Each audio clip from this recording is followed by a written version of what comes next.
taken with the story of P.C. Boyle as I was beginning to do the work that I did on the biography of Edmund Drake, which the old Boyle Regional Alliance has a few copies just filled away. They'd be very happy to send you so that they could get a little more room in their warehouse. And so I'm very privileged, and I thank you very much for the invitation to come and share with you a little bit of the flavor of this man, because he is, well, he's a fascinating individual. As many of these old bods were. Well, we wouldn't be talking about them if they weren't. And so, with that, let me share a little bit with you about Mr. P.C. Boyle. You know that his first name was Patrick, but he was mostly P.C. Boyle, no matter where he was. First of all, I am very much indebted to many people, particularly to Melissa Mann and Marilyn Black and others at ORA for sharing with me the work that they did in preparing this historical marker. Ms. Mann in particular was very, very helpful, and I appreciate it. Thanks, Melissa. And also Susan Bates, the archivist at the Drakewell Library. As always, she was fond of knowledge and was often handing me things before I even knew I needed them. And I'm also making use of images that came from Mrs. Molly Arnn, who is the great-great-granddaughter of P.C. Boyle, and I thank you.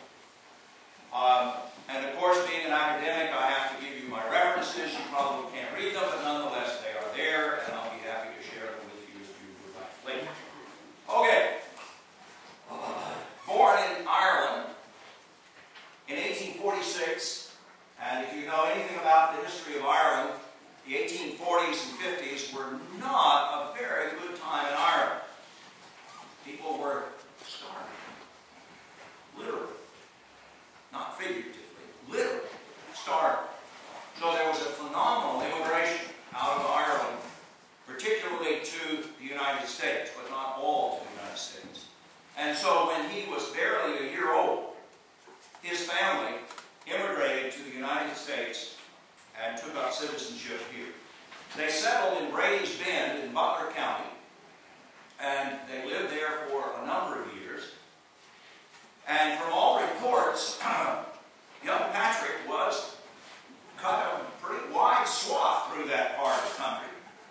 And someone once said that before and after his Army career, he devoted himself assiduously to that agricultural pursuit known as sowing wild oats. We don't know how much crop he had, but nonetheless, that was the report. About the time that he was entering his teenage years, there was a little discovery just up the creek that sort of changed the world. Changed some of it slowly and some of it very rapidly, but it certainly changed the life for P.C. Boyle. However, there was that other little thing that happened, and I was born and raised south of the Mason-Dixon line, and so we know it, of course, as the War of Northern Aggression. You folks, I think, probably know it as the Civil War. You know, they never really licked us, they just outnumbered us. But he served as a cavalry unit with some distinction.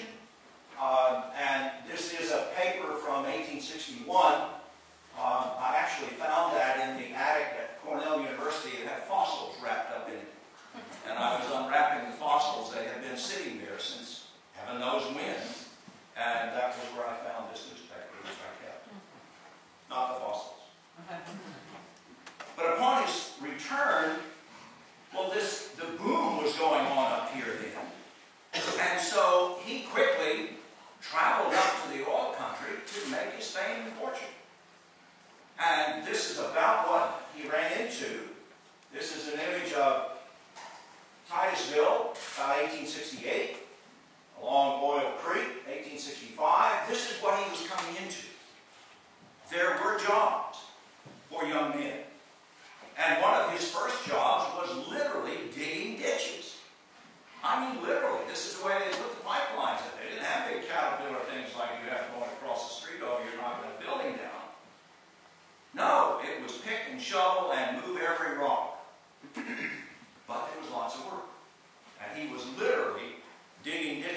Central Petroleum Company.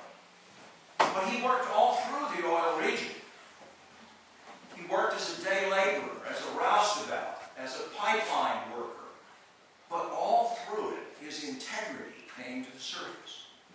He gained a reputation as not only a skillful worker, but also an honest worker. And that was not true of all of the roustabouts that wandered through the oil fields of Pennsylvania. Between 1882 and 1885, he worked as an oil scout. Scout is a euphemism for spy, because that's basically what they were doing. Paul Van Mijders, who is sitting here, written a very, very delightful paper about the oil scouts and some of the things that they got into and out of. And believe me, they got shot at now and then. It was not a very safe occupation. Not at all. However, it was in his time in the oil field that he started doing his writing, because he discovered that newspapers wanted to know what was going on up here. And the people, say, in Pittsburgh, they didn't have a clue. They were writing about something of which they had very little knowledge. That does sound familiar, doesn't it? Anyway, some things don't change. So he started writing about the oil business while he was in the middle of it, and sending these dispatches out. And he finally discovered that journalism paid a lot better than digging ditches and oil scouting. And usually, as a journalist, he wasn't getting shot at. So it was a much safer occupation. So from about 1875 onwards, his byline was seen in newspapers throughout the oil region. And these are just a few in which his byline has appeared. And he proved as brave in journalism as he was as an oil scout. In 1879, in Biography, he took on the oil producers because they were in cahoots with the Ku Klux Klan. And that was not a very safe thing to do, but it was the right thing to do. And I have had personal experience with the KKK on the receiving end. So I know how dangerous it can be. And my experience was not in the 1800s. Mine was in 1950. So I know how dangerous that work could be, and even more so in 1879. But Boyle was a man of integrity, and this was the right thing to do. Well, he followed the oil booms as they developed through the early 1880s. He moved to western New York, and there he got into his first venture, at least the first that I've been able to locate so far, as the owner and publisher of a newspaper. He created the Oil Echo. It was founded in January of 1882, and as we will see, it didn't last very long. It was gone by July of that year. But nonetheless, it was when he was with the Echo that he began venting his anger with monopolies. And in one monopoly in particular, he did not like the Roberts Torpedo Company. Now, the Roberts Company, the Roberts brothers, Colonel Edward and his brother, Dr. Walter, came into the region about 1865, and Colonel Roberts was born up in New York, enlisted in the Army, worked in the Mexican War, discharged in 1848. He joined his brother in the dental business in New York City, first in Poughkeepsie and then down in New York City. He invented several dental devices and had patents on them. But with his military background and the work going on in the oil business and finding these oil wells that would be productive and then they'd stop being productive because of the paraffin buildup, Roberts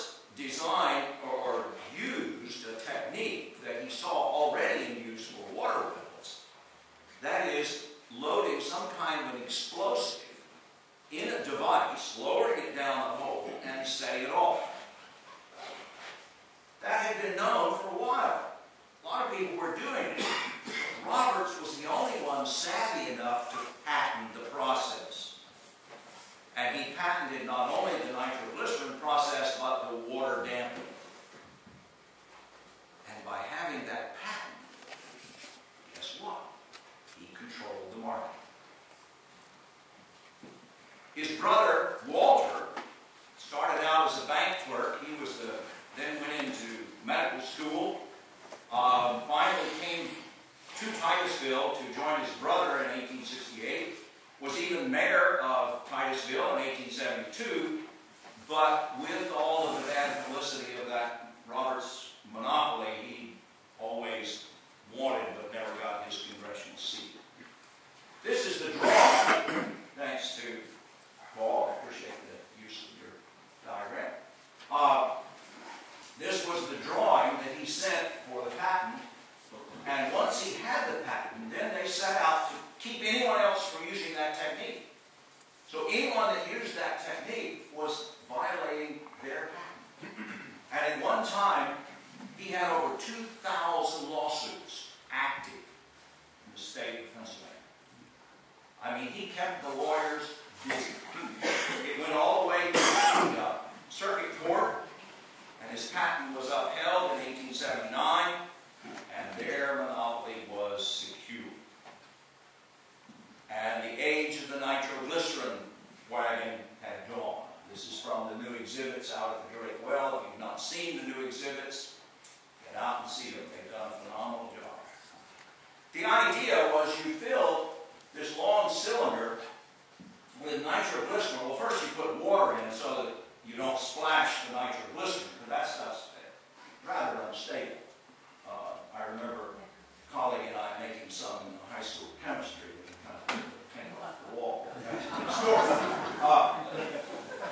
You know, that explosion, you know, really, and then you pour the nitroglycerin very carefully into this tube, and then depending upon how big the unit was that you wanted to fracture, you might put 1 or 2 or 3 of these things down the hole. And then you put a percussion cap on the top of it, fill the hole with water, and then you take the youngest and the most fleet of foot of your crew, and they go over to the well and they drop the Go Devil. That was an 8-pound weight that went down the cable. And it was called the Go Devil because you would drop it and then go like the devil to get out of the way before the thing went off. And sometimes it was a rumble. Sometimes it wasn't much of anything, but sometimes everything would come back up the hole. Now that, of course, is what the spectators were looking for. And so usually when they were shooting a well, as it was called, it would draw quite a crowd. But nitro is very unstable. And even though their spelling wasn't quite correct, it did blow up shortly thereafter. And when things went wrong with nitroglycerin, the consequences would be very deadly. And they did go wrong more often than not. This was a wagon that blew up in 1903, killed Adam Cooper, they were a partner in a company that succeeded the Roberts Company. The 2 horses survived. Oddly enough,